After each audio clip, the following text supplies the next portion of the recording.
नमस्कार, मैं हूं। में भारतीय जनता पार्टी ने जीत हासिल की है और इसी बीच जितने भी नगर निगम के चुनाव आए हैं उसमें भी भारतीय जनता पार्टी ने कमल खिलाया है। और कहीं ना कहीं देखिए, लगातार भारतीय जनता पार्टी की सत्ता में रहने से कांग्रेस पार्टी के अंदर दुख दर्द बहुत चला हुआ है और कांग्रेस के नेता आपस में भी तालमेल नहीं बना पा रहे हैं। यह बात सही है कि अगर अतीत के पन्ने खंगालेंगे तो निश्चित तौर पर कांग्रेस की गुटबाजी सामने आती है। और आज के दौर में भी देखे, विधानसभा चुनाव में बहुत समय पड़ा है, लेकिन अभी से अगर हम कांग्रेस को देखें, कांग्रेस की तस्वीर तो यही निकल कर आती है कि कांग्रेस के अंदर रार बहुत ज्यादा है। मेरे साथ कांग्रेस के प्रदेश प्रवक्ता लक्ष्मीकांत शर्मा। लक्ष्मीकांत जी, आपका दामुद्दा पर स्वागत है। बहुत बहुत धन्यवाद विनोद भाई। लक्ष्मीकांत जी, विधानसभा चुनाव की अगर हम बात करें, लगातार 3 बार से कांग्रेस से हारी है और शायद अगर हम अतीत के पन्ने भी खंगाले कि पहली दफा ऐसा हुआ है कि लगातार कांग्रेस सत्ता से बाहर है। और अब नगर निगम के चुनाव हुए हैं और 3 नगर निगम के चुनाव में कांग्रेस को फिर हार का सामना करना पड़ा है। पहले तो आप ईवीएम को दोष देते रहे हैं, हालांकि वोटिंग नगर निगम के चुनाव में ईवीएम से हुई है। अब इस हार के बारे में क्या कहेंगे? देखिए विनोद भाई, जहां तक मसला है मैं हार का मसला वहीं अटक जाता है जी। मेरे उत्तर देने से पहले आपने खुद ही उत्तर दे दिया कि दोष ईवीएम को दिया जाता है। अब तक तो अकेला ईवीएम का मामला था, अब तो चुनाव आयोग का मामला भी बीच में आता है कि किस तरीके से चुनाव आयोग भारतीय जनता पार्टी का चुनाव आयोग बनकर के रह गया है। अगर आप नगर निगम के चुनाव की बात करते हैं, मेरे ख्याल से पंचकूला का उदाहरण सबके सामने है कि जहां पर सीसीटीवी कैमरा बंद कर दिए गए स्ट्रांग रूम के, जिस तरीके से वोटें काटी गई, जिस तरीके से लोगों को वोट नहीं डालने दी गई। और दूसरा, अगर मैं सोनीपत की बात करता हूं नगर निगम की, तो किस तरीके से वहां के जो उम्मीदवार थे राजीव जैन, वो खुलेआम धमकियां देते पब्लिक के बीच में घूम रहे थे कि मेयर तो मैं बनूंगा ही। ये बनूंगा ही वाला मामला अब तक, मैं कांग्रेस की बात नहीं करूंगा, पूरे हिंदुस्तान की बात करता हूं, हिंदुस्तान की जनता भी ये समझ नहीं पा रही है कि मैं ही बनूंगा। आखिर इसके पीछे की भूमिका क्या है, इसके पीछे राज क्या है? कौन आदमी इस तरीके से कॉन्फिडेंट हो सकता है कि मैं ही बनूंगा और मैं बनने के बाद आपके साथ ये सलूक करूंगा? ये मेरे ख्याल से ना बताने की नहीं हो सकता है कि राजीव जैन हो या दूसरे भारतीय जनता पार्टी के नेताओं में कॉन्फिडेंस है कि जनता उनके साथ खड़ी है और जो चुनाव के नतीजे भी बता रहे हैं। और दूसरी बात आपने चुनाव आयोग की है, ये तो कांग्रेस की आदत सी बन गई है ना। जितनी भी संस्था इस देश के अंदर है उन पर सवाल खड़े करना। अगर सुप्रीम कोर्ट में कोई निर्णय कांग्रेस के पक्ष में आ जाए तो सुप्रीम कोर्ट भी ठीक है, अन्यथा सुप्रीम कोर्ट भी सही नहीं है। सुनिए विनोद भाई, जहां तक आपने कहा कि आदत बन गई है, आदत बनाई किसने है?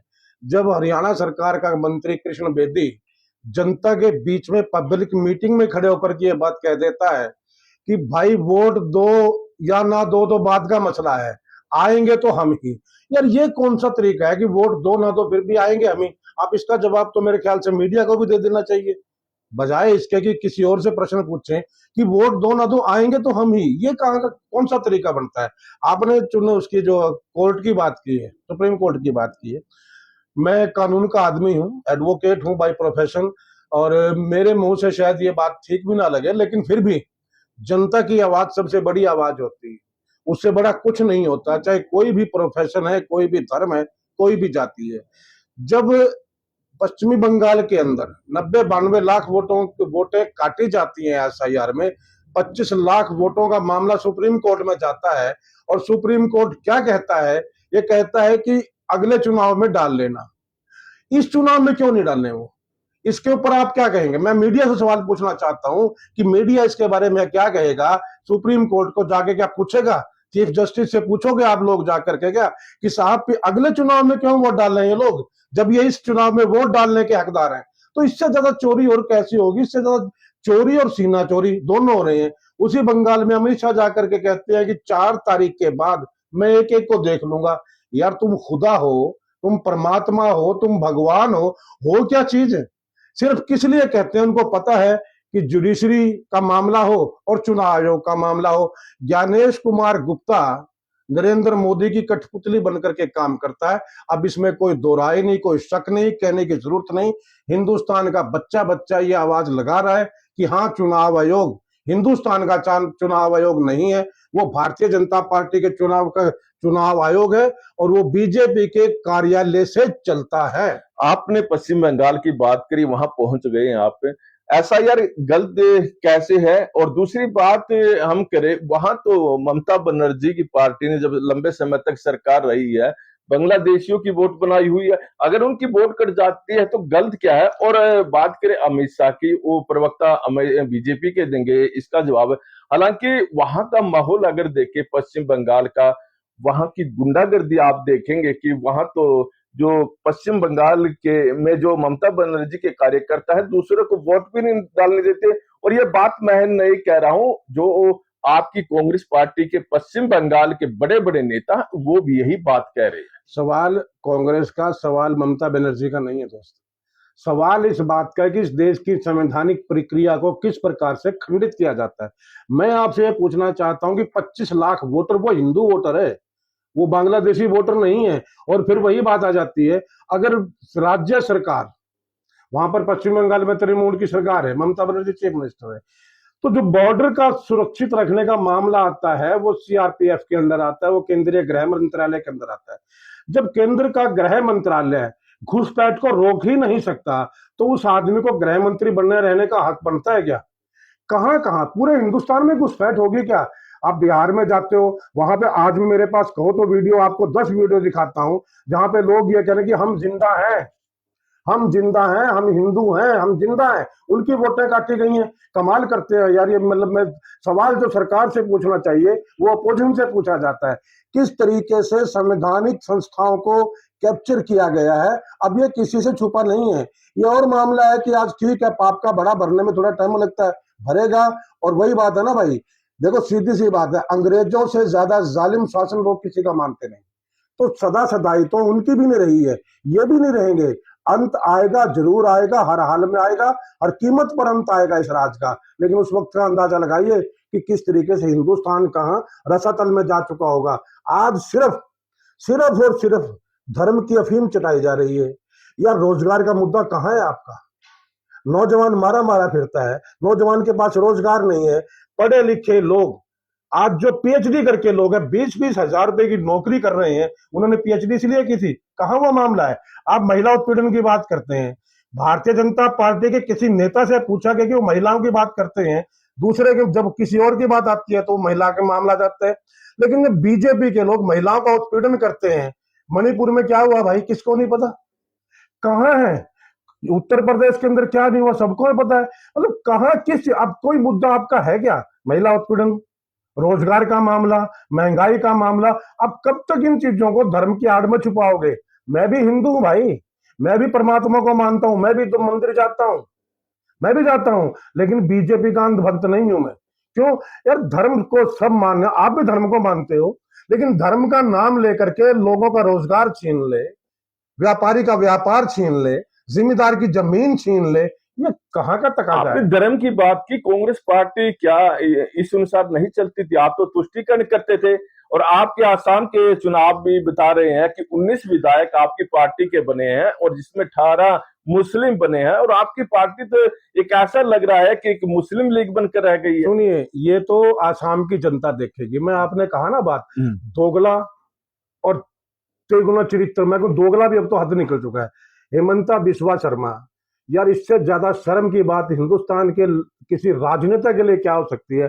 वो एक तरफ तो ये कहते हैं कि हम गाय का मांस नहीं खाएंगे, गाय का मांस नहीं खाने देंगे, और वही हेमंता बिस्वा शर्मा चुनाव के दौरान, रैली के दौरान ये एक बात कहता है कि गाय का मांस खाओ मगर अपने घर में खाओ। क्यों भाई? घर में खाने से मांस मांस नहीं रहेगा। जो एक और इनका सुधांशु त्रिवेदी, केंद्रीय मंत्री, बीजेपी का दिग्गज नेता, वो कहता, जब उससे मीडिया में पूछा जाता, मैं उस व्यक्ति की मुझे नाम नहीं ध्यान है कि साथी ने पूछा था, मीडिया के एक साथी ने उससे पूछा था कि आपका गोवा का चीफ मिनिस्टर तो गऊ का मांस खाता है, तो उसकी बहादुरी की मैं दाद देता हूं कि उससे उसने पूछा, लेकिन जवाब क्या था कि वो जो वहां पर गऊ का मांस खाते हैं वो मिथुन गऊ है। हम देसी गौ की बात करते हैं। आपने धर्म बांट दिया, आपने जाति बांट दिया, आपने जाट नॉन जाट कर दिया, आपने ब्राह्मण गैर ब्राह्मण कर दिया, आपने धोबी तेली नाई कर दिया, आपने गौ की भी जाति बांट दी। ये देसी गौ है, इसको खा नहीं सकते, वो अंग्रेजी गौ उसको खा सकते हो, गौ भी देसी अंग्रेजी होती है। और दूसरी बात, हिमंता बिश्वा शर्मा तो उससे एक कदम आगे निकल गया, कहता घर में गौ खाओ, कोई पाप नहीं है, बाहर मत खाना। क्या नौटंकी है भाई, काय का धर्म है, किस बात का धर्म है, ऐसे धर्म बचेगा क्या है? दो, अगर तेजस्वी यादव मछली खाता है बिहार के अंदर, वो तो एक मुद्दा बन जाता है भारतीय जनता पार्टी के लिए, धर्म की हानि हो जाती है, वो पापी है, वो दुराचारी है, वो नालायक है, वो निकम्मा है। लेकिन अनुराग ठाकुर और वो एक और इनका भोजपुरिया, वो सरेआम बंगाल के अंदर दिखा करके मच्छी खाते हैं, वो देशभक्त हैं, वो देश प्रेमी हैं, उनसे बड़ा गौ भक्त कोई नहीं है।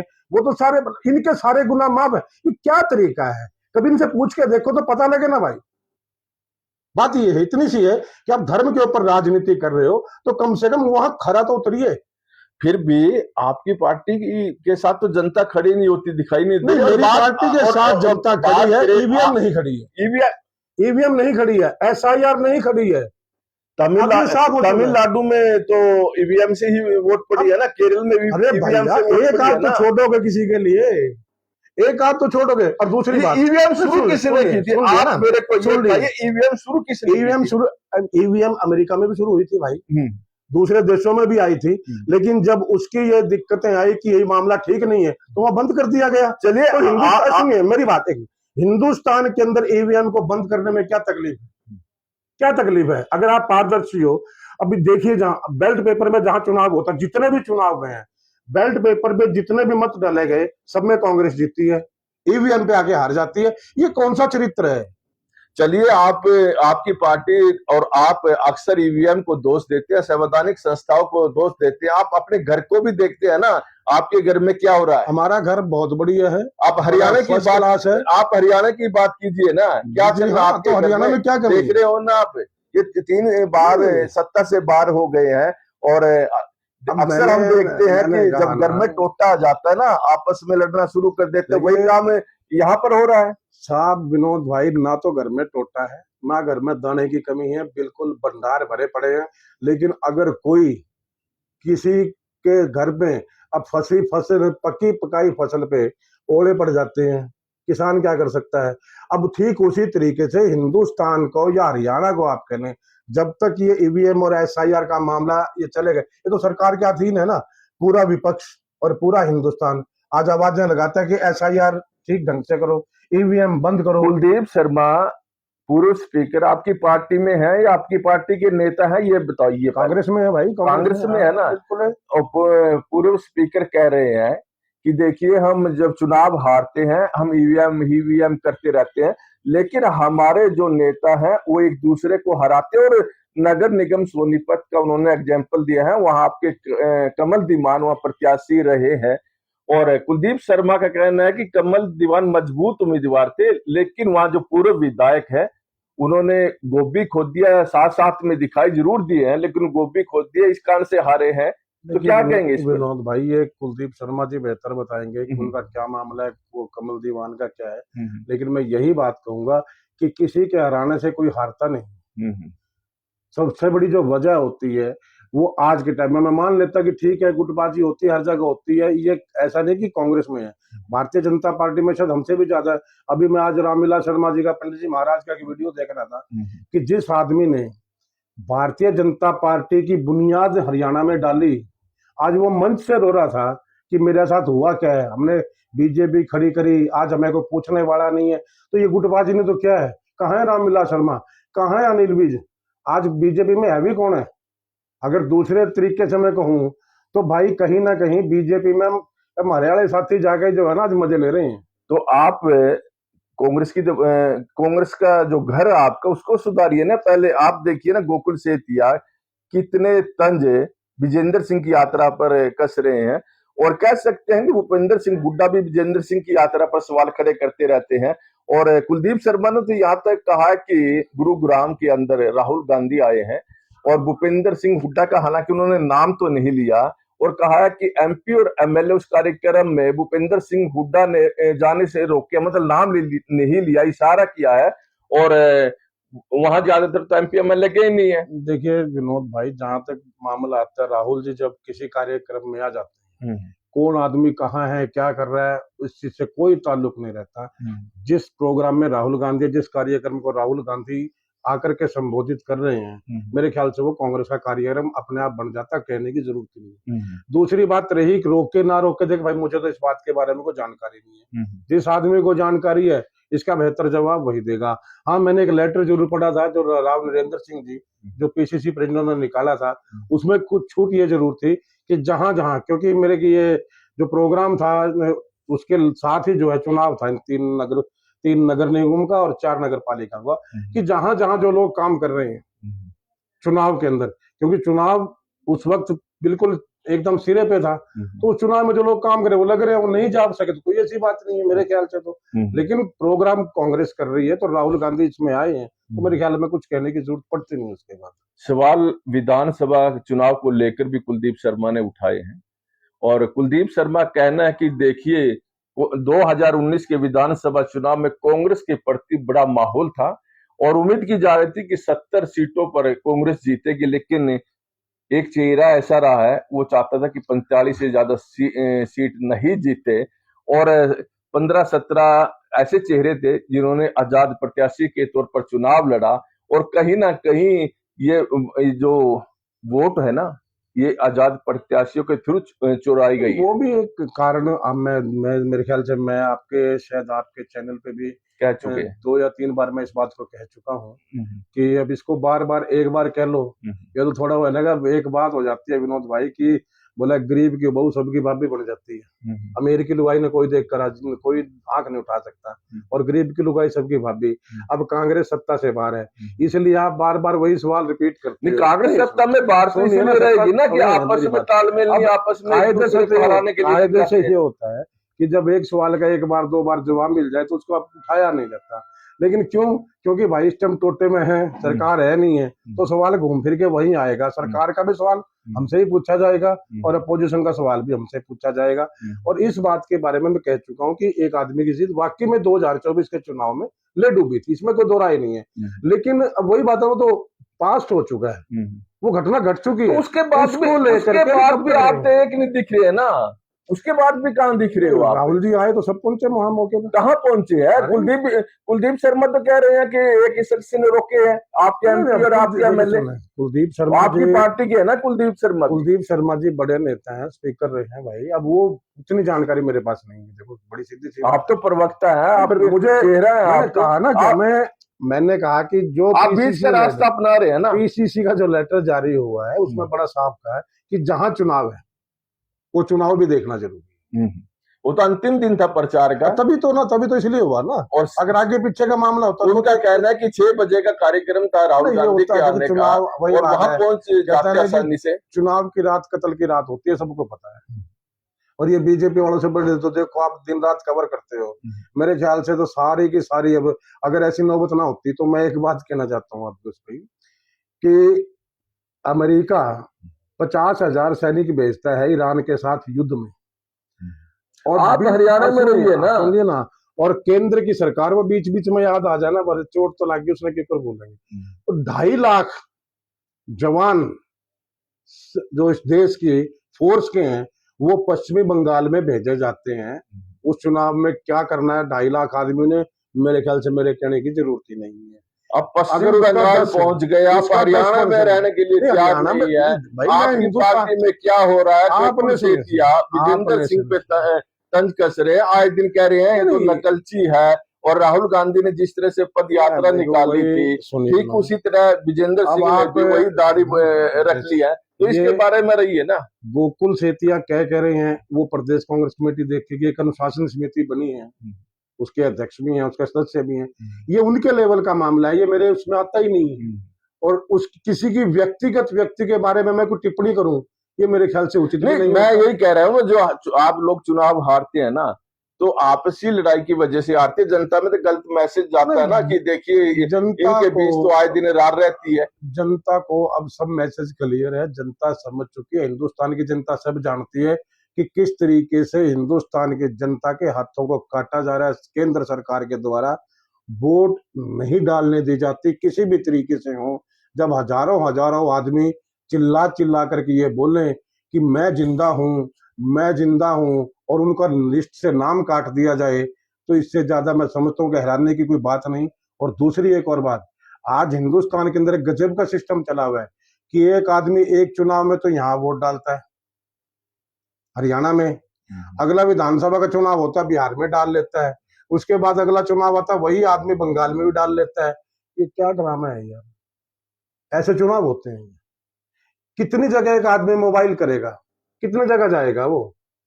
क्यों इतना सिस्टम आपने बना दिया? पहले साल में जैसे एक बार वोट कटती थी, बढ़ती थी, सबको पता है कि जनवरी का महीना आता था तो बाकायदा एक चुनाव आयोग की तरफ से इंस्ट्रक्शन आती थी कि कोई आदमी जिसकी नई वोट बननी है या किसी ने वोट ट्रांसफर करवानी है, वो दरखास्त देता था, बीएलओ के पास जाता था, अपने वोट शिफ्ट करता था या नई वोट बनवा लेता था।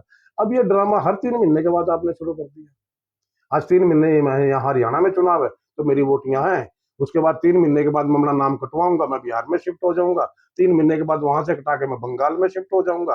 मतलब साल में 4 बार वोट डाल सकता हूँ। और फिर आप कहते हो कि फिर चुनाव हो रहा है, तो इन चीजों का फर्क क्या नहीं पड़ेगा? और भाई जब हर चीज का देखिए, चाहे परिवार हो, चाहे सोसाइटी हो, चाहे समाज हो, कोई भी चीज हो, हर चीज का असर हर चीज के ऊपर डलता है।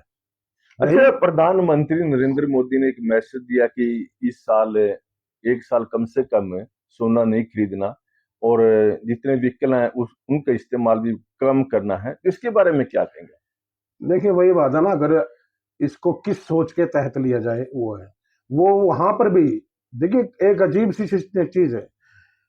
केंद्र सरकार ये घोषणा तो करती है, मोदी जी कर देते हैं, क्योंकि मोदी जी की एक आदत है, वो कभी ना कभी आके कोई ना कोई बयान टीवी पर रात को 8 बजे 9 बजे, वो पहले तो 8 बजे का टाइम लोग बंद गया था, अब थोड़ा सा टाइम चेंज था, बयान दे। खाली बयान देने से हो जाएगा क्या? आपने कहा कि सोना मत खरीदो 1 साल तक, ठीक है, नहीं खरीदेंगे। जो लोग सोने के कारोबारी हैं, आपने उनके बारे में कुछ सोचा कि 1 साल वो लोग कहाँ सरवाइव करेंगे? उनके साथ जो कर्मचारी बंधे हैं, जो वहां काम करते हैं, आपने एक बार उनके बारे में सोचा कि वो क्या करेंगे? पहले उनके बारे में सोचो। दूसरी बात, सिर्फ कह देने भर से हो जाएगा क्या? आप इंदिरा गांधी का उदाहरण देते हो कि इंदिरा गांधी ने किया था। इंदिरा गांधी ने सबसे पहले अपनी प्रॉपर्टी दान की थी देश के नाम, तब इंदिरा ने शुरू किया था। आपने क्या किया है? 1 रुपया दान किया है? लूटा है लोगों से। पेट्रोल डीजल की आप बात करते हो, पेट्रोल डीजल ठीक है कि आप, अच्छी बात है, कहो अपील, जब जरूरत है हमें करनी चाहिए, लेकिन सबसे पहले उसको खुद पर लागू तो करो।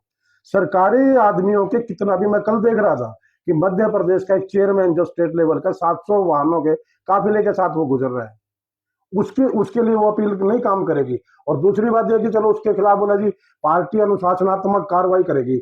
आज तक कुलदीप सेंगर के खिलाफ क्या कार्रवाई की पार्टी ने भाई? आज तक अनुराग ठाकुर के खिलाफ क्या कार्रवाई पार्टी ने की है, जो सारी पार्टी लाइन से हटके बोल चुके हैं? ऐसी कार्रवाई उस चेयरमैन के खिलाफ करेंगे। तो सरकार, जब पार्टी के ही आदमी आपकी बात मानने को तैयार नहीं है, आज एक ड्रामा किया जाता है कि आज फलाना आदमी साइकिल से जाएगा वहां। क्या डेली 1 साल तक साइकिल पे जाओगे आप? कल मैं देख रहा था अरविंद शर्मा जी साइकिल चला रहे हैं। भैया जरूरी नहीं है आप साइकिल पे जाओ, उसने ये कहा है कि आप पेट्रोल डीजल की खपत कम करो, यही कहा है ना। आप जाओ गाड़ी में, लेकिन 4 की बजाय 6 की बजाय 1 में चले जाओ, उसी में सिक्योरिटी गार्ड को रखो। जुलूस निकाल दिया है हरियाणा का भी यार, कल अरविंद शर्मा जी साइकिल पे जा रहे हैं और पुलिस वाले पीछे पीछे भाग रहे हैं उनके। ड्रामा कर रहे हो, क्या कर रहे हो? और क्या आप रोज जाओगे वहां पे? तो इस तरीके से ये जो चीजें होती है ना, अच्छा है, लेकिन अच्छा तब है आप उसको प्रॉपर यूज करो, फिर उसको प्रॉपर गाइडलाइन लेकर चलो कि हाँ अब ऐसा होगा। लेकिन आप तो एक दिन का ड्रामा करके, वही बात, एक स्वच्छ अभियान चलाया था और उसमें आपकी हरियाणा सरकार के एक मंत्री का वीडियो वायरल हुआ था, नाम तो मैं नहीं ले सकता, कि झाड़ू लगा रहे हैं और कह रहे हैं भला मरवा दिया मोदी ने। भाई इस सोच के साथ आप जाओगे क्या? इंदिरा ने, शास्त्री ने जब ये घोषणा की थी, शास्त्री जी ने एक टाइम के अनाज की बचत की बात की थी, तो सबसे पहले अपने घर में खाना बंद करवाया था। आप तो मजे ले रहे हो सारी चीजों के। तो इन अपीलों का फायदा तब है आप चलिए, खुद अप्लाई। ये थे हमारे साथ लक्ष्मीकांत शर्मा। और लक्ष्मीकांत शर्मा कहना कि देखिए नगर निगम के चुनाव है ना, यहाँ भी ईवीएम काम करेगी, और अक्सर कांग्रेसी ईवीएम को दोष देते रहते हैं। हालांकि कुलदीप शर्मा ने निश्चित तौर पर ये कहा है कि पार्टी में जो गुटबाजी है उसकी वजह से भी पार्टी हार रही है, और कुलदीप शर्मा ने एग्जाम्पल भी दिए हैं कि देखिए, कांग्रेसी अगर एकजुट हो तो 2024 में भी सरकार आ जाती, लेकिन कहीं ना कहीं देखे तो यहाँ कांग्रेस वाले अपने घर को देख नहीं रहे हैं और ईवीएम को दोष देते हैं और दूसरी बात ये संवैधानिक संस्था पर उठाते रहते हैं।